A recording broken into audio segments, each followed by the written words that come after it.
ওইসব জায়গায় যারা বাস করে তারা জলের অভাব, হয়তো দুটো ফসল ওঠে, জমি ফেলানো আছে, ফসল করে, কিন্তু ফসল হলে তো করতে গেলে খরচ, ঘরে তুলতে গেলেও খরচ, কিন্তু ওই ফসল থাকলে তো আর খাওয়া হয় না, আরও তো অনেক জিনিসের প্রয়োজন, বহুত দূরে দূরে বাজার। একদম ভালো লাগলো না, আমার ওইসব জায়গাগুলো পছন্দ হলো না। কিন্তু ভা- আর প্রচণ্ড গরম, যেন মরুভূমি। আর উম, ওসব জায়গায় ভালোও লাগলো না।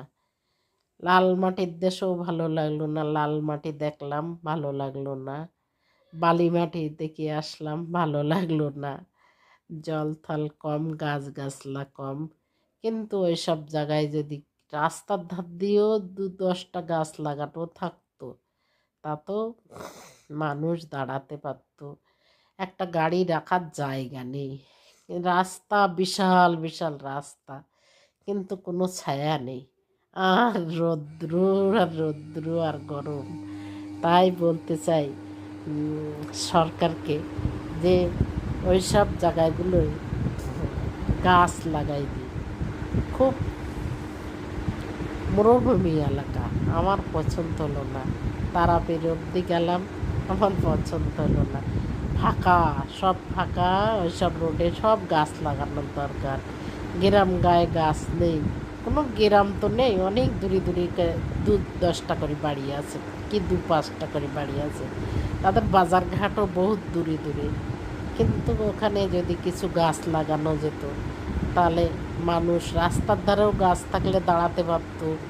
তারপরে প্রত্যেকটা মানুষের একটা ছায়া হলে অনেক কিছু, জীব জন্তুর সব টানা রোদে শুকিয়ে যাচ্ছে, কিন্তু এইসব জায়গাগুলোয় গাছের প্রয়োজন আছে। তাই বলতে চাই সরকারকে, যে রাস্তার ধার দিয়ে গাছ লাগাই দেন। ওসব জায়গায় জলের অভাব, প্রত্যেকটা জায়গায় একটা একটা গ্রাম পার হবে সঙ্গে সঙ্গে একটা করে জলের কল থাকবে, রাস্তার ধারে গাছের ছায়ায় বিভিন্ন টুরিস্টের গাড়ি যাবে, সেসব জায়গায় দাঁড়াতে পারবে, জল খেতে পারবে। মানুষ অনেক একটা করে পায়খানা বাথরুম থাকবে, কত সুবিধা হবে মানুষের, ঘোরার পক্ষেও ভালো হবে, এবং যারা সেখানে অনেক দূরে দূরে বাসিন্দার আছে তাদেরও সুবিধা হবে। তাই বলতে চাই যে গাছ লাগানো আমাদের প্রয়োজন, গাছ হলো আমাদের জীবন, গাছ না থাকলে কি বেঁচে থাকা যায়? জল